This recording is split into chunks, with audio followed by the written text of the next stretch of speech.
തീർത്തു, പഠിപ്പ് നിർത്തി. അപ്പം ഞാൻ ശരത്തിൻ്റെ അടുത്ത് പറഞ്ഞിട്ടുണ്ടായിരുന്നു, ഒരു രീതിയിലും എന്നെ കമ്മ്യൂണിക്കേറ്റ് ചെയ്യാനായിട്ട് വരരുത്. കാരണം ഞാൻ അത് എങ്ങനെയെങ്കിലും ഹാൻഡിൽ ചെയ്തോളാം.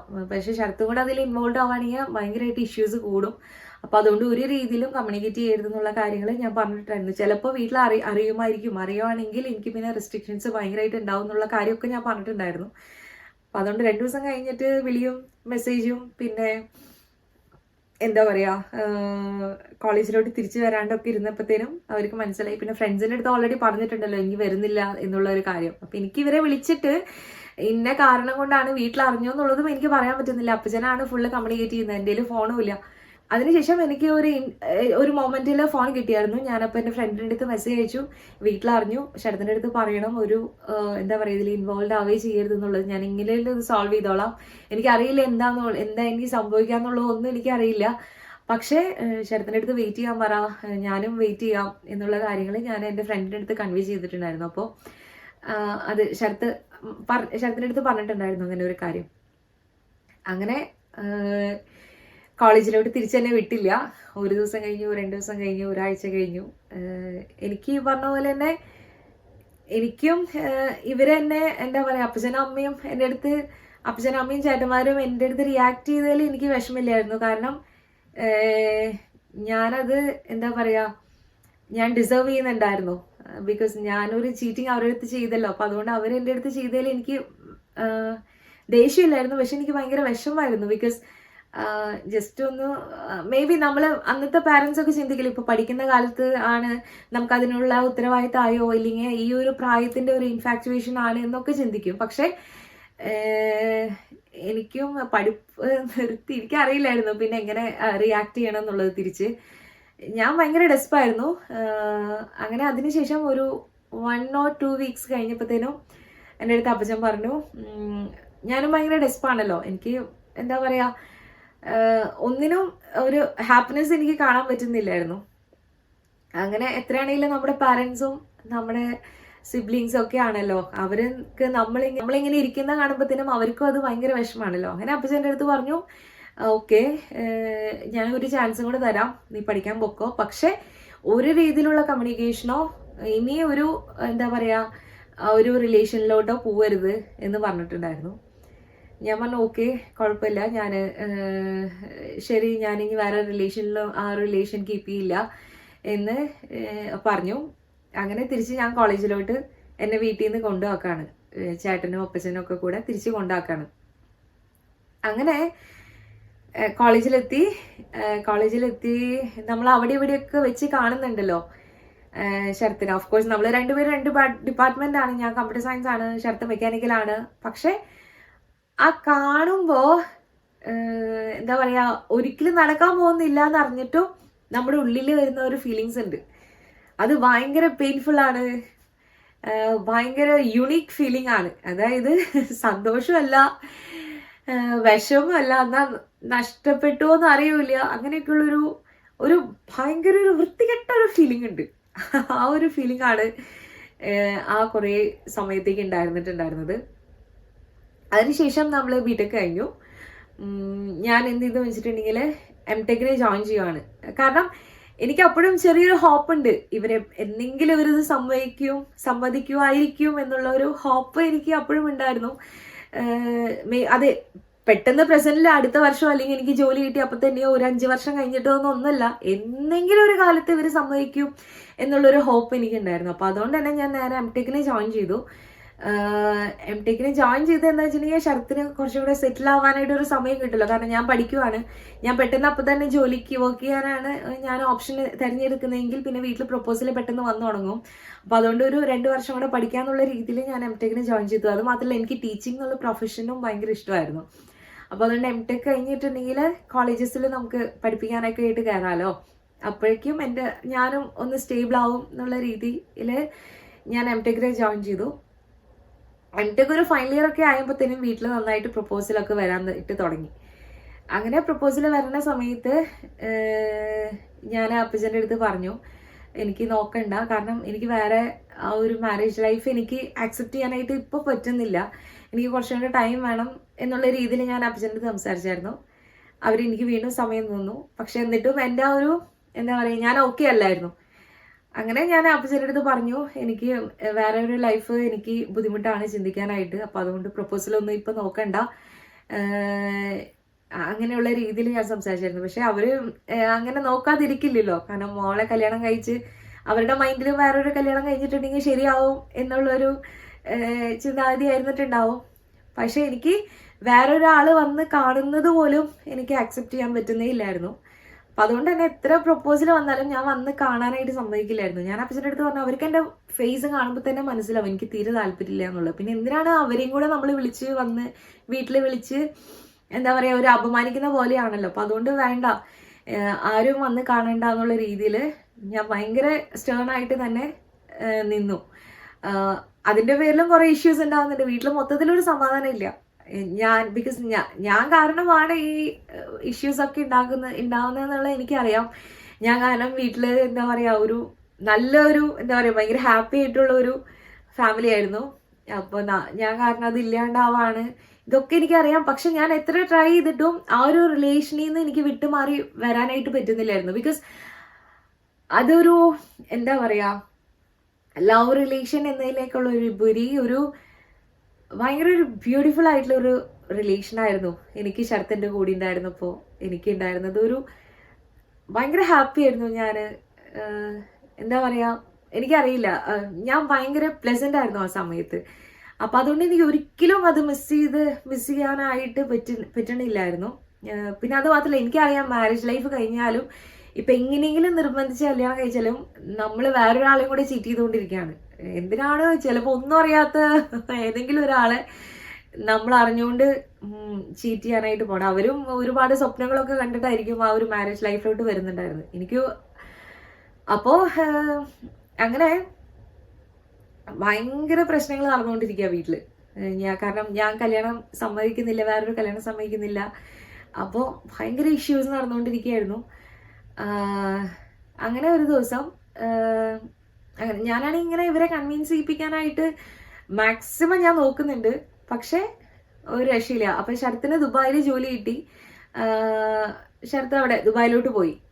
അങ്ങനെ ഞാൻ അപ്പച്ചൻ്റെ അടുത്ത് എന്താ പറയുക, അപ്പച്ചൻ്റെ അടുത്ത് സംസാരിക്കാനായിട്ട് എനിക്കൊരു കാര്യം പറഞ്ഞ് കൺവിൻസ് ചെയ്യിക്കാനായിട്ടുള്ളൊരു ചാൻസ് പോലും കിട്ടുന്നില്ല. ബിക്കോസ് അവരുടെ മനസ്സിൽ ഓൾറെഡി ഒരു എന്താ പറയുക വിഷമം അങ്ങ് ഭയങ്കരമായിട്ട് വന്നിട്ട് ആ ഒരു ദേഷ്യമായിട്ടൊക്കെ മാറല്ലോ, അങ്ങനത്തെ ഒരു ഫീലിങ്സ് ആയി തുടങ്ങി. അപ്പോൾ ഞാൻ എന്ത് ചെയ്തെന്ന് വെച്ചിട്ടുണ്ടെങ്കിൽ ആ ഒരു ദിവസം ഞാൻ കുറേ ട്രൈ ചെയ്തുകൊണ്ടിരുന്നു ഇങ്ങനെ സംസാരിക്കാനായിട്ട്. അപ്പച്ചൻ്റെ അടുത്ത് ഞാൻ പറയുന്നുണ്ട് എനിക്ക് സംസാരിക്കണം എന്നുള്ള കാര്യങ്ങൾ. അപ്പം അപ്പച്ചനറിയാം ഓൾറെഡി ഇതാണ് പറയാൻ പോണെന്നുള്ള കാര്യം. അപ്പം എൻ്റെ അടുത്ത് പറഞ്ഞാൽ ആ ഒരു കാര്യമാണെങ്കിൽ നീ സംസാരിക്കണ്ട എന്ന് പറഞ്ഞ് എനിക്ക് ആ ഒരു എന്താ പറയുക എനിക്കറിയാം സംസാരിച്ച് കഴിഞ്ഞിട്ടുണ്ടെങ്കിൽ ചിലപ്പോൾ ഒരു ഹോപ്പ് ഉണ്ട്, ശ്രമിക്കുക എന്താ പറയുക ഒരു ട്രൈ ചെയ്ത് നോക്കാന്നുള്ളത്. പക്ഷേ നമ്മൾ പറയുന്നത് കേൾക്കാനായിട്ട് അപ്പച്ചനെ നിൽക്കാനായിട്ട് പറ്റുന്നുണ്ടായില്ല. അങ്ങനെ ഞാൻ എന്ത് ചെയ്യുന്ന വെച്ചിട്ടുണ്ടെങ്കിൽ ഒരു ദിവസം എൻ്റെ എല്ലാ ഫീലിങ്സൊക്കെ കൂടെ ഞാനൊരു മെയില് അപ്പച്ചനെ അയച്ചു. ഞാനപ്പോൾ അന്ന് വിശ്വജ്യോതി കോളേജിൽ വർക്ക് ചെയ്തുകൊണ്ടിരിക്കുകയാണ് നമ്മുടെ മൂവാറ്റുപുഴ. അപ്പോൾ എനിക്ക് എന്താ പറയുക അവിടെ ഞാൻ അസിസ്റ്റന്റ് പ്രൊഫസറായിട്ട് കമ്പ്യൂട്ടർ സയൻസിൽ കയറി അവിടെ വർക്ക് ചെയ്യുന്നു. അപ്പോൾ അവിടെ നിന്നാണെന്ന് തോന്നുന്നു ഞാനൊരു മെയിൽ ഡീറ്റെയിൽ ആയിട്ട് അപ്പച്ചനെ അയച്ചു. ഇങ്ങനെ എൻ്റെ ഫീലിങ്സ് ഇങ്ങനെയാണ്, എനിക്ക് ഒരാളെ ഇനി ഒരിക്കലും കാണാൻ പറ്റില്ല, അങ്ങനെയുള്ള എന്തൊക്കെയോ എനിക്ക് അപ്പം തോന്നിയ കാര്യങ്ങളെല്ലാം ഞാൻ അയച്ചു. ഞാൻ അപ്പച്ചൻ്റെ അടുത്ത് പറഞ്ഞു, അപ്പച്ചന് നിങ്ങൾക്ക് ആക്സെപ്റ്റ് ചെയ്യാനുള്ള ബുദ്ധിമുട്ടല്ലാന്ന് എനിക്കറിയാം. അവർക്ക് എന്തായിരുന്നു വെച്ചിട്ടുണ്ടെങ്കിൽ നമ്മുടെ റിലേറ്റീവ്സും പിന്നെ നാട്ടുകാരൊക്കെ എന്ത് പറയും, ഇങ്ങനെ ഒരു റിലേഷൻ അവർ കല്യാണം കഴിപ്പിച്ച് കൊടുത്തിട്ടുണ്ടെങ്കിൽ അതായിരുന്നു നമ്മുടെ പാരൻസിനെയൊക്കെ എന്താ പറയുക പ്രശ്നത്തിലാക്കുന്ന ഒരു ചിന്താഗതി ഇതാണല്ലോ. നമ്മുടെ റിലേറ്റീവ്സ് എന്ത് പറയും, അവരെന്ത് പറയും, ഇവരെന്ത് പറയും എന്നുള്ള ഒരു ചിന്തകളാണല്ലോ മിക്ക ആളുകളുടെയും സന്തോഷത്തിൽ നിന്നും അവരെ മാറ്റി നിർത്തുന്ന കുറേ കാര്യങ്ങൾ. അപ്പം അതുതന്നെയായിരുന്നു എൻ്റെ പാരൻസിൻ്റെയും ഇഷ്യൂ. അങ്ങനെ ഞാൻ അപ്പച്ചന് അതൊരു എന്താ പറയുക ഭയങ്കര ഹാർട്ട് ടച്ചിങ് ആയിട്ടുള്ള ഒരു മെയിലായിരുന്നു. എനിക്കത് കംപ്ലീറ്റ് ചെയ്യാനേ പറ്റുന്നുണ്ടായില്ല. ഞാൻ ആ മെയിൽ അയക്കുമ്പോൾ മൊത്തം കരഞ്ഞുകൊണ്ടിരിക്കുകയായിരുന്നു. കാരണം എൻ്റെ എല്ലാ ഫീലിങ്സും ഞാൻ അതിൽ എഴുതിയിട്ടുണ്ട്. അങ്ങനെ ഞാൻ ആ ഒരു മെയില് എനിക്കൊരു 2 to 3 hours ഒക്കെ എടുത്തിട്ടാണ് ആ ഒരു മെയിൽ എനിക്ക് കംപ്ലീറ്റ് ചെയ്യാനായിട്ട് പറ്റിയത്. അങ്ങനെ ഞാൻ ആ മെയിൽ അപ്പച്ചനെ അയക്കുകയാണ്. എനിക്കറിയില്ല അപ്പച്ചനെ അത് കിട്ടിക്കഴിഞ്ഞാൽ എന്തായിരിക്കും ഫീലിങ്സ് എന്നുള്ളതൊന്നും. അങ്ങനെ അപ്പച്ചന് ഞാൻ മെയിൽ അയച്ചു. അപ്പച്ചൻ അന്ന് രാത്രി എൻ്റെ അടുത്ത് വിളിച്ച് എൻ്റെ അടുത്ത് പറഞ്ഞു, ഞാൻ ഹോസ്റ്റലാണ് നിൽക്കുന്നത്, എൻ്റെ അടുത്ത് വീട്ടിലോട്ട് വരാൻ പറഞ്ഞു. അപ്പം എനിക്ക് ഡയറി ഞാൻ എഴുതുന്ന ഒരു സ്വഭാവമുണ്ട്. എല്ലാ ഫീലിങ്സും ഞാൻ എന്താണെന്നുള്ളത് എൻ്റെ ഡയറി വായിച്ചു കഴിഞ്ഞാൽ മനസ്സിലാവും. ഞാൻ ഒരിക്കലും ഷെയർ ചെയ്യാത്ത ഫീലിങ്സ് മൊത്തം ഞാൻ എഴുതി വയ്ക്കുന്ന അതിനകത്താണ്. അപ്പോൾ അങ്ങനെ ഞാൻ അപ്പച്ചന് ആ ഡയറി കൊടുക്കുകയാണ്. ആ എന്താ പറയുക, ശരത്തായിട്ടുള്ള ഇഷ്യൂസ് ഉണ്ടായിരുന്ന മൊത്തം വർഷങ്ങളിലെ ഡയറികൾ ഞാൻ അപ്പച്ചന് കൊടുക്കുകയാണ്. And that was the turning point.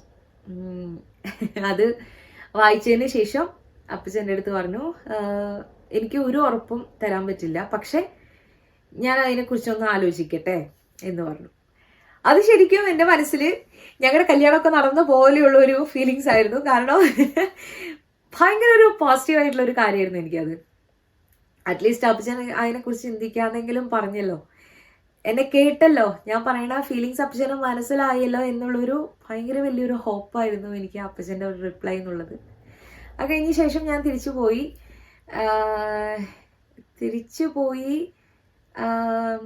അതിൻ്റെ ഇടയിൽ കുറച്ച് നാൾ കഴിഞ്ഞപ്പോഴത്തേനും അപ്പച്ചന് പെട്ടെന്നൊരു അറ്റാക്ക് വന്നു. അപ്പോഴേക്കും എൻ്റെ റിലേറ്റീവ്സിനും പിന്നെ കുറച്ച് ഫ്രണ്ട്സ് അങ്ങനെ എല്ലാവർക്കും കുറച്ച് പേർക്കൊക്കെ വീട്ടിലെ ആളുകൾക്കൊക്കെ ഇത് അറിയായിരുന്നു. അതിൻ്റെ ഇടയിലാണ് അപ്പച്ചന് ഹാർട്ട് അറ്റാക്ക് വരുന്നത്. അങ്ങനെ അറ്റാക്ക് വന്നു. എനിക്ക് അപ്പച്ചനെ കാണാൻ പോണ സീൻ ഇപ്പോഴും ഓർമ്മയുണ്ട്. കാരണം എല്ലാവരും എന്നെ ഇങ്ങനെ നോക്കുകയാണ്. ഞാൻ കാരണം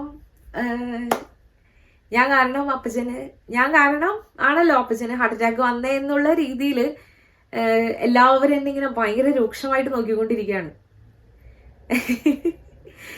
എനിക്ക് എങ്ങനെ കുറച്ചേ ഉള്ളൂ ഇവിടുന്ന് അപ്പച്ചൻ ആ ഒരു എന്താ പറയുക ICUലോട്ടാണ് അപ്പച്ചൻ കിടക്കുന്നത്. അപ്പച്ചൻ വർക്ക് ചെയ്തുകൊണ്ടിരിക്കുമ്പോഴായിരുന്നു, അപ്പച്ചൻ ഓഫീസിലായിരുന്നു, അവിടെ നിന്നാണ് ഹോസ്പിറ്റലിലേക്ക് കൊണ്ടുവന്നത്. അപ്പം നമ്മളിവിടുന്ന് വീട്ടിൽ നിന്നാണ് പോകുന്നത് ഇതറിഞ്ഞിട്ട്. എനിക്ക് അവിടെ നിന്ന് ആ ഒരു ICU എത്തുന്ന വരെ നമുക്ക് ഭയങ്കര ടെൻഷനാണല്ലോ. അതും പിന്നെ എല്ലാവരും നമ്മളിങ്ങനെ രൂക്ഷമായിട്ട് നോക്കിക്കൊണ്ടിരിക്കുകയാണ്. Because the reason is me. ഞാനാണല്ലോ അപ്പച്ചന് ഇങ്ങനെ ഒരു സിറ്റുവേഷൻ വരാനായിട്ടുള്ള കാരണം എന്നുള്ള രീതിയിൽ ഞാൻ അവിടെ ചെന്ന് എനിക്ക് കരയാനും പറ്റുന്നില്ല. എനിക്ക് കരയണമെന്നുണ്ട്, പക്ഷെ എനിക്ക് കരയാൻ പറ്റുന്നില്ല. ഞാൻ ആകെ ഫ്രീസായിട്ടുള്ള ഒരു അവസ്ഥയിലാണ് ഇരിക്കുന്നത്. അത് കഴിഞ്ഞപ്പോഴത്തേനും ഡോക്ടർ പറഞ്ഞു 2 ബ്ലോക്ക് ഉണ്ട്, പക്ഷെ അത് നമുക്ക് റിമൂവ് ചെയ്യാം, അത്ര സീരിയസ് ആയിട്ടുള്ള ഒരു ഇതല്ല, കുഴപ്പമില്ല എന്നുള്ള രീതിയിൽ ശരത്തല്ല ഡോക്ടർ സംസാരിച്ചു. അപ്പോഴാണ് നമ്മളൊരു എന്താ പറയുക ഇങ്ങനെ ശ്വാസമൊക്കെ എടുത്ത് അങ്ങനെ വിടാൻ പറ്റിയ ആ ഒരു മൊമെന്റ് എനിക്ക് വന്നത്. സ്റ്റിൽ നമ്മുടെ റിലേറ്റീവ്സ് ഒക്കെ ഇങ്ങനെ നിൽക്കുന്നുണ്ട്, എന്തൊക്കെയോ എല്ലാവരും പറയുന്നുണ്ട് എൻ്റെ അടുത്ത്. എനിക്ക് പക്ഷെ അതൊന്നും മനസ്സിലാവുന്നില്ല. നമ്മുടെ താരേ സമീപറിൽ ആ കുട്ടി ഇങ്ങനെ ഇരിക്കുമ്പോൾ ചുറ്റും മാത്സിലെ എന്താ പറയുക ഇക്വേഷൻസും നമ്പറുകളൊക്കെ ഇങ്ങനെ പറന്ന് നടക്കില്ലേ, ആ ഒരു സിറ്റുവേഷൻ ആയിരുന്നു എനിക്ക്. ഞാനിങ്ങനെ ഇരിക്കുന്നുണ്ട്, ഞാൻ എന്തൊക്കെയോ ഇങ്ങനെ ആലോചിക്കുന്നുണ്ട്, ചുറ്റുമുള്ളവർ എന്തൊക്കെയോ പറയുന്നുണ്ട്. എനിക്കറിയാം ജനറലി എൻ്റെ ഒരു റിലേഷൻഷിപ്പിനെ കുറിച്ചാണ് എല്ലാവരും സംസാരിക്കുന്നത്, ഞാൻ കാരണമാണ് അപ്പച്ചൻ ഇങ്ങനെ വന്നത് എന്നുള്ളതൊക്കെ എൻ്റെ അടുത്ത് പറയുന്നുണ്ട്. യു ആർ ദ റീസൺ അപ്പച്ചൻ ഇങ്ങനെ വരാനുണ്ടായി എന്നൊക്കെ എൻ്റെ അടുത്ത് പറഞ്ഞുകൊണ്ടിരിക്കുന്നുണ്ട്. പക്ഷെ എനിക്ക് അതൊന്നുമല്ല, ഞാൻ വേറെ എന്തൊക്കെയോ ചിന്തിച്ചുകൊണ്ടിരിക്കുകയാണ്. അങ്ങനെ എനിക്കറിയില്ലായിരുന്നു. അങ്ങനെ എന്താ പറയാ, ദ വെരി വേഴ്സ്റ്റ് സിറ്റുവേഷൻ എൻ്റെ ലൈഫിൽ ഞാൻ കടന്നു പോയിട്ടുള്ള ഏറ്റവും വേഴ്സ്റ്റ് സിറ്റുവേഷൻ ആയിരുന്നു അത്. കാരണം എനിക്ക് രണ്ടും വേണം, രണ്ടും എനിക്ക് ഭയങ്കര ഇമ്പോർട്ടൻ്റ് ആണ്. രണ്ടുപേരുടെ അടുത്ത് എനിക്ക് ഭയങ്കര സ്നേഹമാണ്. എനിക്ക് രണ്ടുപേരെയും മിസ്സാക്കാനായിട്ട് പറ്റില്ല. ഒരു സൈഡിൽ എൻ്റെ ഫാമിലി, ഒരു സൈഡിൽ ശരത്ത്. അപ്പോൾ എനിക്കറിയില്ല. അങ്ങനെ ഞാൻ പിന്നെ അതിനെക്കുറിച്ച് സംസാരങ്ങളൊന്നും ഉണ്ടായിരുന്നില്ല. അങ്ങനെ കുറച്ച് വർഷങ്ങൾ അങ്ങനെ പോയി. ഒരു ദിവസം ഞാനിങ്ങനെ ഇരിക്കുമ്പോഴത്തേനും ശരത്തിനെ വിളിച്ചു. എൻ്റെ അടുത്ത് പറഞ്ഞു, അച്ഛനും അമ്മയും കൂടെ ഇന്ന് അപ്പച്ചനെ കാണാനായിട്ട് ഓഫീസിലോട്ട് പോയിട്ടുണ്ടായിരുന്നു. അച്ഛനും അമ്മയും കൂടെ സംസാരിച്ചു കാര്യങ്ങളൊക്കെ. അപ്പോൾ ഞാൻ പറഞ്ഞു, ഞങ്ങൾക്ക് രണ്ടുപേർക്കും ഒരു ക്ലൂ ഇല്ലായിരുന്നു. അച്ഛൻ ഇങ്ങനെ പെട്ടെന്ന് എന്താ പറയുക, അപ്പം ശരത്തിൻ്റെ വീട്ടിലൊക്കെ ഈ കാര്യങ്ങളൊക്കെ നന്നായിട്ട് അറിയാം. അമ്മയായിട്ടും ഞാൻ കമ്പനി ആയിരുന്നു. അമ്മയായിട്ടും ഞാൻ നന്നായിട്ട് സംസാരിക്കുമായിരുന്നു, അച്ഛനായിട്ടും സംസാരിക്കുമായിരുന്നു. അപ്പം അവർക്കും ഒരു എന്താ പറയുക, ഒരു അറ്റാച്ച്മെന്റ് തോന്നി ഭയങ്കരമായിട്ട്. നമുക്കും ആ ഒരു അറ്റാച്ച്മെന്റ് അമ്മയുടെ അടുത്ത് അച്ഛൻ്റെ അടുത്തും, അവർക്കും തിരിച്ചൊരു അറ്റാച്ച്മെന്റും ഒക്കെ നമ്മുടെ അടുത്ത് തോന്നിയല്ലോ. തിരിച്ചും ആ ഒരു അറ്റാച്ച്മെന്റ് ഉണ്ട്. അപ്പോൾ എൻ്റെ അടുത്ത് പറയാണ്, ഞാനേ കുറച്ച് വെള്ളം കുടിക്കാൻ പോയിട്ടാ. അങ്ങനെ എന്തുണ്ടായി വെച്ചിട്ടുണ്ടെങ്കിൽ പിന്നെ അതിനെക്കുറിച്ചൊന്നും സംസാരമില്ല. അങ്ങനെ ശരത്തിൻ്റെ അടുത്ത് വിളിച്ച് പറഞ്ഞു, അച്ഛനും അമ്മയും കൂടെ അപ്പച്ചൻ്റെ ഓഫീസിൽ പോയിട്ടുണ്ടായിരുന്നു, അവരെന്തൊക്കെയോ സംസാരിച്ചിട്ടുണ്ട് എന്ന് പറഞ്ഞു.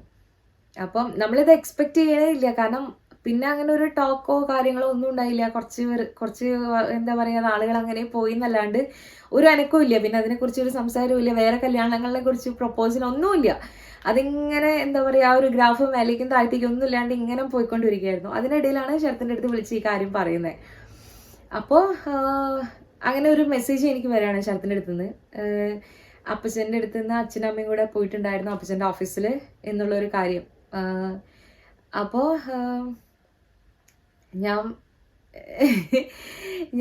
എനിക്ക് എന്താണെന്ന് വെച്ചിട്ടുണ്ടെങ്കിൽ അപ്പച്ചൻ എങ്ങനെയാണ് റിയാക്ട് ചെയ്തതെന്നുള്ളൊരു ടെൻഷനായിരുന്നു. കാരണം അച്ഛൻ്റെ അടുത്ത് അമ്മയുടെ അടുത്ത് ഇനി എന്താ പറയുക, ദേഷ്യപ്പെട്ടോ, അങ്ങനെ ഒരു ഫീലിംഗ് ആയിരുന്നു എനിക്ക്. അയ്യോ അവരുടെ അടുത്ത് ദേഷ്യപ്പെട്ടിട്ടുണ്ടാവോ, അല്ലെങ്കിൽ എന്താ പറഞ്ഞിട്ടുണ്ടാവുക എന്നുള്ള, എനിക്ക് നമ്മുടെ കാര്യം എന്താ പറയുക, അപ്പച്ചൻ സമ്മതിക്കുമോ എന്നുള്ള ടെൻഷനേക്കാൾ കൂടുതൽ അവരുടെ അടുത്ത് എങ്ങനെയാണ് അപ്പച്ചൻ ബിഹേവ് ചെയ്തിട്ടുണ്ടാവുക എന്നുള്ളൊരു ടെൻഷനായിരുന്നു.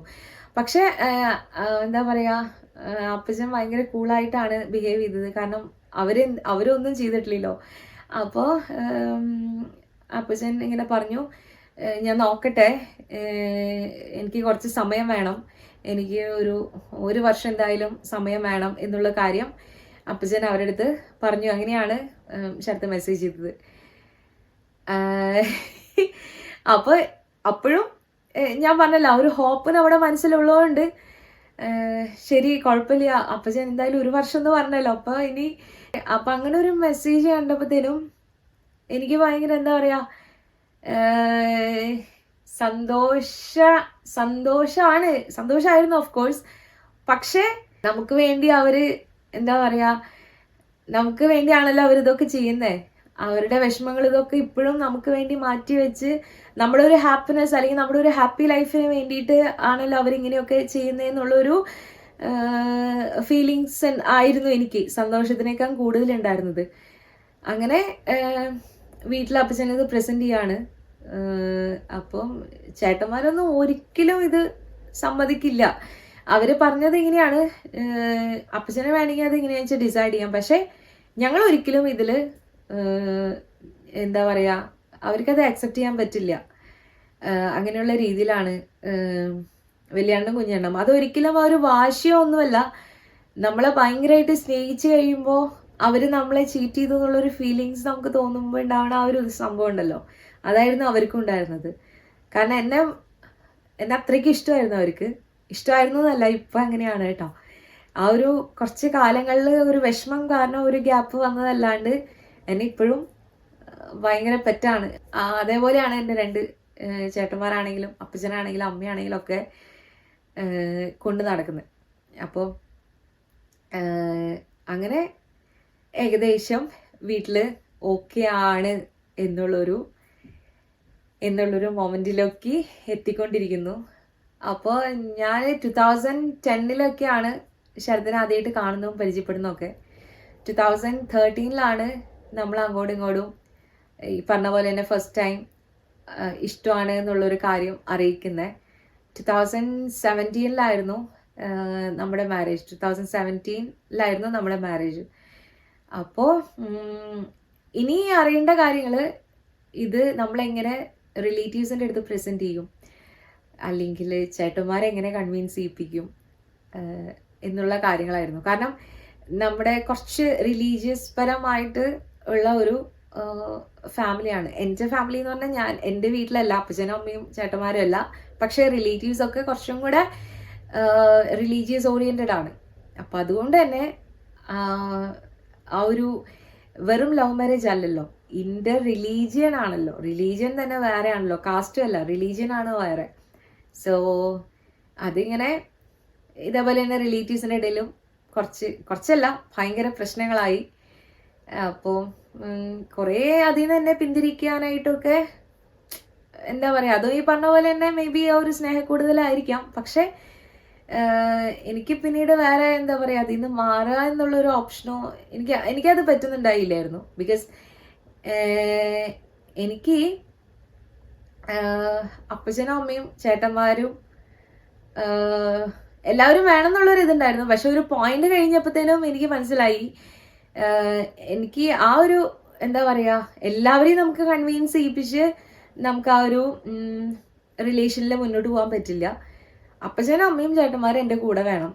വേറെ ബാക്കിയുള്ളവരുടെ റിയാക്ഷൻ എങ്ങനെയാണെങ്കിലും എനിക്ക് കുഴപ്പമില്ല എന്നുള്ളൊരു സ്റ്റേജിലോട്ട് ഞാൻ എത്തി. അങ്ങനെ ഒരു എന്താ പറയുക, അങ്ങനെ ഒരു ചിന്താഗതിയായി എനിക്ക്. എൻ്റെ മനസ്സിൽ എന്താ പറയുക, ബാക്കിയുള്ളവർ എങ്ങനെ വേണേലും ചിന്തിച്ചോട്ടെ, അതൊന്നും എനിക്ക് പ്രശ്നമല്ല. അപ്പച്ചനും അമ്മയും ചേട്ടന്മാരും എൻ്റെ കൂടെ ഉണ്ടാവണം. അവരുടെ സമ്മതത്തോടു കൂടി ആയിരിക്കണം എനിക്ക് കല്യാണം കഴിക്കേണ്ടതെന്നുള്ളൊരു ആ ഒരു ഇത് മാത്രമേ എനിക്ക്, ആ ഒരു കൺസേൺ മാത്രമാണ് എനിക്ക് ഉണ്ടായിരുന്നുള്ളൂ. പിന്നെ എനിക്ക് വളരെ ക്ലോസ് ആയിട്ടുള്ള കുറച്ച് ആളുകളുണ്ട്, റിലേറ്റീവ്സ് എന്നുള്ള നമ്മുടെ കുറച്ച് കസിൻസ്.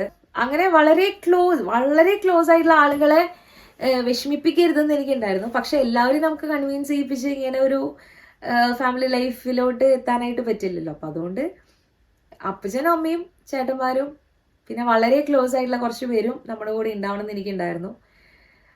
അങ്ങനെ പതുക്കെ ഇതൊക്കെ കഴിഞ്ഞ് അപ്പച്ചൻ കുറേ ഫേസ് ചെയ്യേണ്ട വന്നു കേട്ടോ. കാരണം റിലേറ്റീവ്സ് ഒക്കെ ചോദിക്കുമ്പോഴത്തേനും അപ്പച്ചനെ ക്വസ്റ്റ്യൻ ചെയ്യുന്ന രീതിയിലാണ് എല്ലാവരും ചോദിക്കുന്നുണ്ടായേ. അപ്പച്ചൻ പലരുടെ മുന്നിലും തല താഴ്ത്തിയിരിക്കുന്ന ഞാൻ കണ്ടിട്ടുണ്ട്. അപ്പം ഞാനങ്ങനെ കണ്ടിട്ടേ ഇല്ല. അപ്പച്ചൻ ഒരാളുടെ മുന്നിൽ തല താഴ്ത്തിയിരിക്കുന്നതോ ഒന്നും ഞാൻ കണ്ടിട്ടില്ല. അപ്പോൾ എനിക്കത് ഭയങ്കര, അങ്ങനെ രണ്ട് ഫാമിലീസും തമ്മിൽ സംസാരിച്ചു.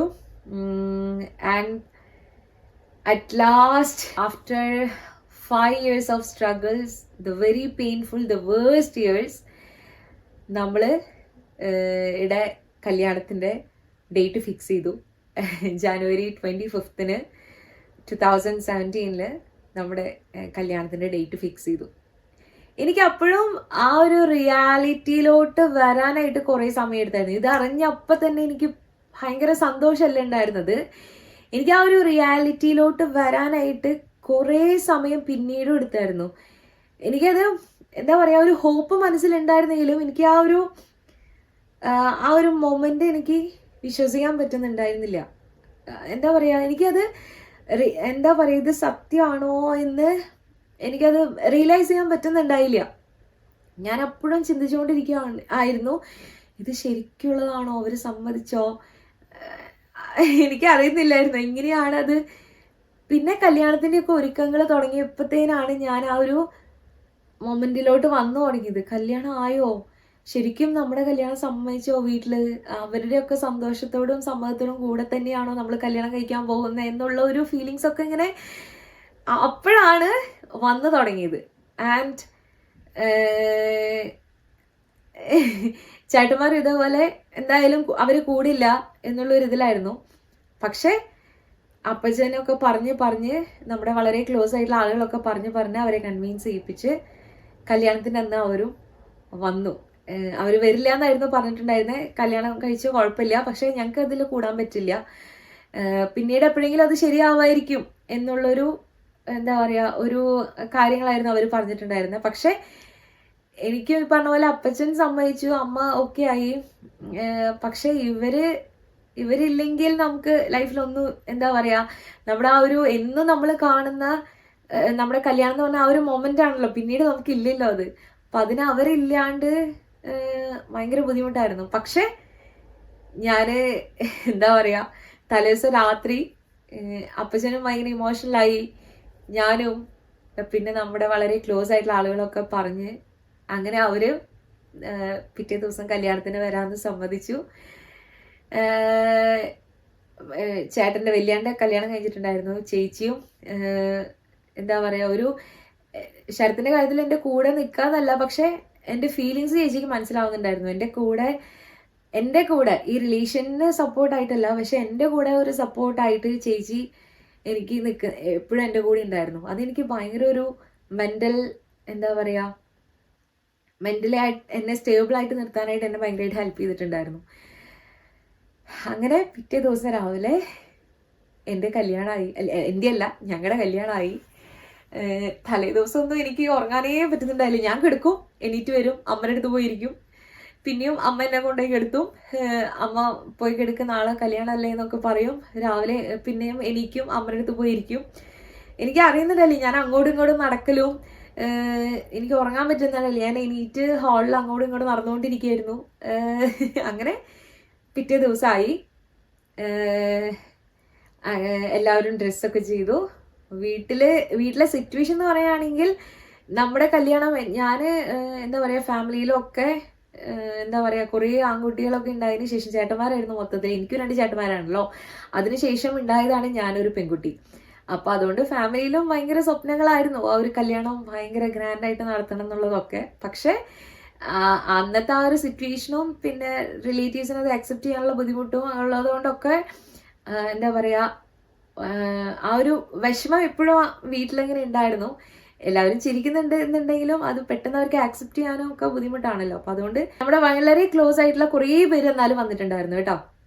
കുറച്ച് പേർക്ക് അതൊരു ബുദ്ധിമുട്ടുണ്ടായിരുന്നു. അവർ എന്താ പറയുക, നമ്മുടെ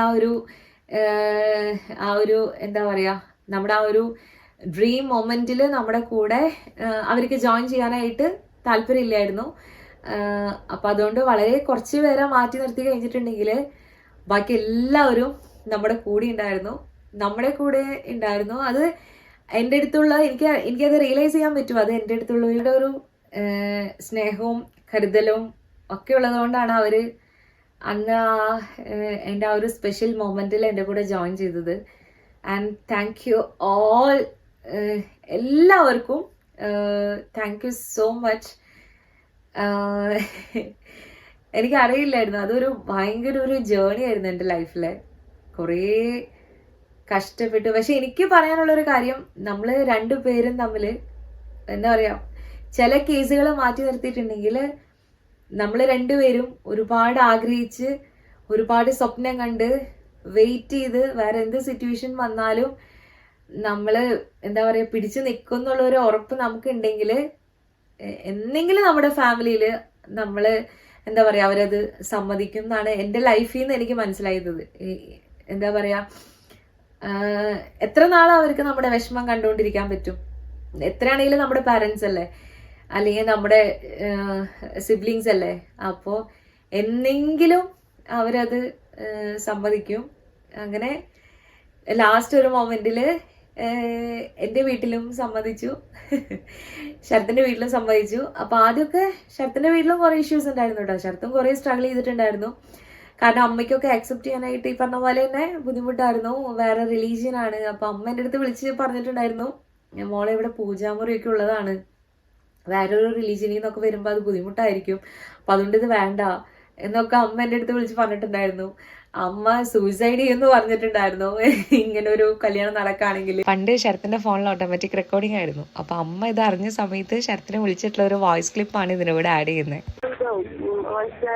കുട്ടികളുണ്ടാകുമ്പോ അത് ബുദ്ധിമുട്ടിട്ട് അച്ഛനോടെ കാര്യങ്ങൾ വരുമ്പോ പിന്നെ എനിക്കൊരു ചേട്ടനും അനിയനുമില്ല, അങ്ങോട്ടും ഇങ്ങോട്ടും പോക്കുവരവൊന്നും ഉണ്ടാവില്ല. എന്നും നിനക്ക് ജീവിച്ചിരിക്കുന്നുണ്ടാവും, ഒരു വയസ്സായില്ലേ. പക്ഷെ എല്ലാം കൊണ്ട് നിനക്ക് ബുദ്ധിമുട്ട് പറ്റുള്ളൂ. ഒരു നിറഞ്ഞ കുടുംബത്തിലേക്ക് നീ ഇങ്ങനെ ഒരു അബദ്ധം ചെയ്യാൻ പോണത്, അത് നീ തുടക്കത്തില് നീ വേണ്ടാന്ന് വെച്ചോ, മനസ്സിലായോ? പൂജാമുറിയും കാര്യങ്ങളും ഒക്കെ ആയിട്ട് നടക്കുന്ന കുടുംബമാണ്. ഈ വെറുതെ നീ ആവശ്യമില്ലാത്ത ഇത് ചെയ്യണ്ട, മനസ്സിലായോ? കൊന്നിട്ട് നീ അങ്ങനെ കഴിക്കണമെങ്കിൽ വല്ലതും കുറിച്ച് ഞാൻ എത്രയും മരിച്ചോണ്ട് നീ ഇത് കൊണ്ടല്ലോ. നീ ഇപ്പോഴത്തെ അമ്മേനെ കാണണ്ടേ?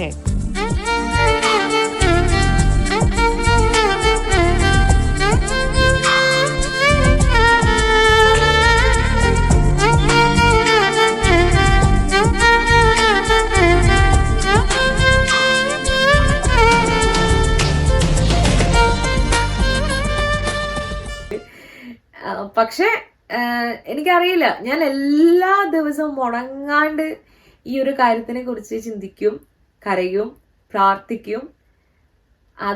അതുകൊണ്ടാണോ എങ്ങനെയാണെന്നൊന്നും എനിക്കറിയില്ല. അറ്റ് ലാസ്റ്റ് നമ്മുടെ ലൈഫിൽ ഒരിക്കലും ഒരു 1% പോലും നടക്കില്ല എന്ന് ചിന്തിച്ച ഒരു കാര്യമാണ് എൻ്റെ ലൈഫിൽ ഇപ്പൊ നടന്നത്. And I can proudly say that ഞാൻ അടിപൊളിയായിട്ട് ഹാപ്പി ആയിട്ട് ജീവിതത്തിൽ വേണ്ട സമാധാനം സന്തോഷമാണല്ലോ, അത് സമാധാനത്തോടു കൂടെ സന്തോഷത്തോടു കൂടിയൊക്കെ ഞങ്ങൾ ജീവിക്കുന്നുണ്ട്.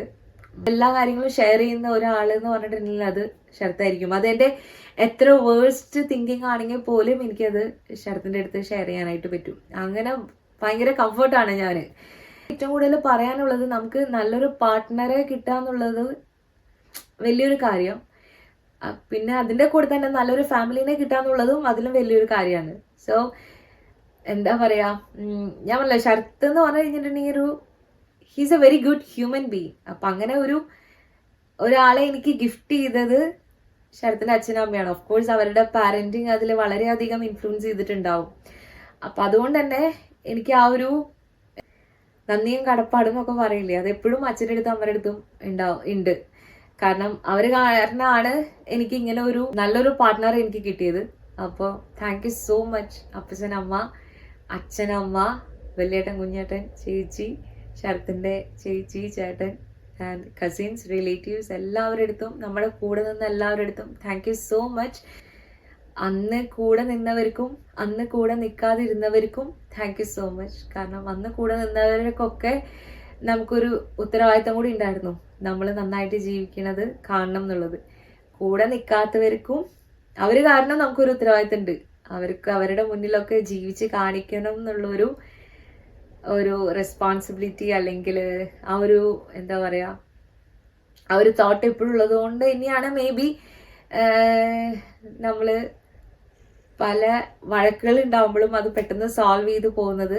മേ ബി അതുകൊണ്ട് തന്നെയായിരിക്കാം, അറിയില്ല. ആ ഒരു ട്രസ്റ്റ് നമ്മുടെ റിലേഷനിൽ ഉള്ളത് കൊണ്ടും നമുക്ക് എന്തും ഷെയർ ചെയ്യാനായിട്ട് വേറെ അപ്പുറത്ത് ഒരാളെ തേടി പോകണ്ട എന്നുള്ളൊരു ഫീലിങ്സ് ഉള്ളത് കൊണ്ടാണ് എനിക്ക് തോന്നുന്നത് നമ്മുടെ എന്താ പറയുക അടിപൊളിയായിട്ട് പോകുന്നത്, വലിയ കുഴപ്പങ്ങളൊന്നും ഇല്ലാണ്ട്. അപ്പം സമാധാനവും സന്തോഷവും നമ്മുടെ ഹെൽത്തും ഓക്കെ ആയി കഴിഞ്ഞിട്ടുണ്ടെങ്കിൽ ബാക്കിയെല്ലാം നമുക്ക് ഉണ്ടാക്കാൻ പറ്റുന്ന കാര്യങ്ങളാണ്. ഇത് മൂന്നും നമുക്ക് എന്താ പറയുക, ഇത് മൂന്നും നമുക്ക് ഇല്ലെങ്കിൽ വേറെ എന്തൊക്കെ ഉണ്ടായിട്ടും നമുക്കൊരു കാര്യമില്ല. അപ്പം അതുകൊണ്ട് അത് മൂന്നും ദൈവം സഹായിച്ച് നമുക്കുണ്ട്. കുട്ടികളെയും നല്ല ഹാപ്പി ആയിട്ട് നമുക്ക് വളർത്തിക്കൊണ്ട് വരാനായിട്ട് പറ്റുന്നുണ്ട്. And thank God for this beautiful life, for this precious life. ഇന്നും ഇങ്ങനെ തന്നെ ആയിരിക്കാനായിട്ട് ഈശ്വരൻ അനുഗ്രഹിക്കട്ടെ. നമ്മുടെ ഒരു ലൈഫ് സ്റ്റോറി, ലവ് സ്റ്റോറി അല്ല, ഇതാണ് എൻ്റെ ലൈഫിൽ നടന്ന സ്റ്റോറി. അത്രയ്ക്കും കഷ്ടപ്പെട്ട് കിട്ടിയതുകൊണ്ടായിരിക്കാം അതിന് ഇത്രയും വാല്യൂ നമ്മുടെ ലൈഫിൽ വന്നത്. Thank you so much Sarath for this എന്താ പറയുക, ഫോർ ദിസ് ബ്യൂട്ടിഫുൾ ലൈഫ്. ഒന്നും പറയാണ്ട് തന്നെ എൻ്റെ ഇമോഷൻസ് അതേപോലെ തന്നെ മനസ്സിലാക്കുന്ന ഒരാൾ നമ്മുടെ കൂടെ ഉണ്ടെങ്കിൽ വേറെ എന്ത് കാര്യങ്ങളാണെങ്കിലും നമുക്കതിനെ ഓവർകം ചെയ്യാനായിട്ട് പറ്റും. ലൈഫ് ഇത്രയും ബ്യൂട്ടിഫുൾ ആക്കി തന്നതിന് thank you so much. And happy wedding anniversary.